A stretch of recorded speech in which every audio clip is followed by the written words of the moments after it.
রাস পূর্ণিমা ঘনিয়ে আসতেই উৎসবের রঙে রাঙা মণিপুরি পাড়া। বিকেল থেকেই ভেসে আসে মৃদঙ্গের তালে তালে মণিপুরি গানের সুর। গ্রামের পথে তাকালেই চোখে পড়ে নাচের প্রস্তুতি।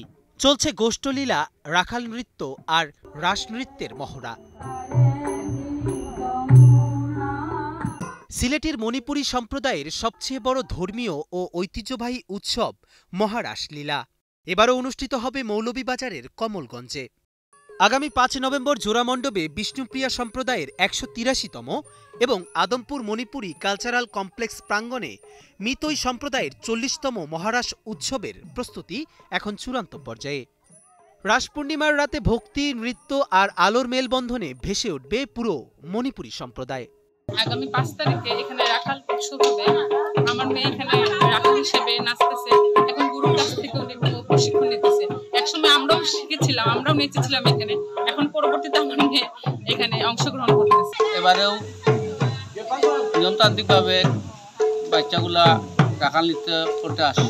গত এক সপ্তাহ যাবৎ এই মহারাসলীলার প্রশিক্ষণ চলছে এবং সেটা ৫ই নভেম্বরের আগে ৪ নভেম্বর পর্যন্ত প্রশিক্ষণ চলবে এবং আমাদের জেনারেশনের সবাই এই রাস পূর্ণিমায় অংশগ্রহণের জন্য দূর দূরান্ত থেকে আসতেছে।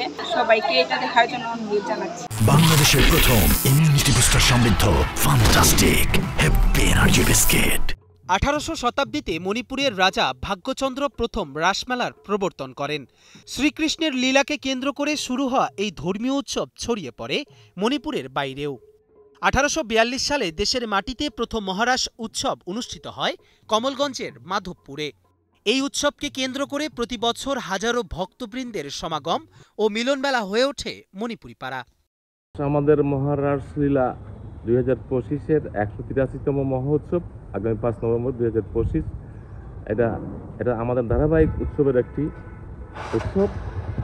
অত্যন্ত সাবলীলভাবে এবং সুন্দরভাবে আমরা আয়োজন করার চেষ্টা করছি। আমাদের রাখাল নৃত্য এবং আমরা যারা আয়োজক সংগঠন আছি মহারাসলীলা সেবা সংঘ, আমার সংঘের পক্ষ থেকে যতটুকু সম্ভব, যতটুকু করার দরকার, প্রশাসনিক সহযোগিতা সহ সামাজিক সহযোগিতা সহ সবটুকু আমরা করে যাচ্ছি। আশা করি সকলের সহযোগিতায় আমাদের যে দীর্ঘদিনের সুপরিচিত এই উৎসবটি অসাম্প্রদায়িক চেতনার একটি মহামিলন উৎসব হিসেবে সুপরিচিত, সেটাকে আমরা আরও সাবলীলভাবে উপস্থাপন করার জন্য আমরা আপ্রাণ চেষ্টা করে যাচ্ছি। আশা করি সকলের সহযোগিতা এটি সফল হবে, সার্থক হবে।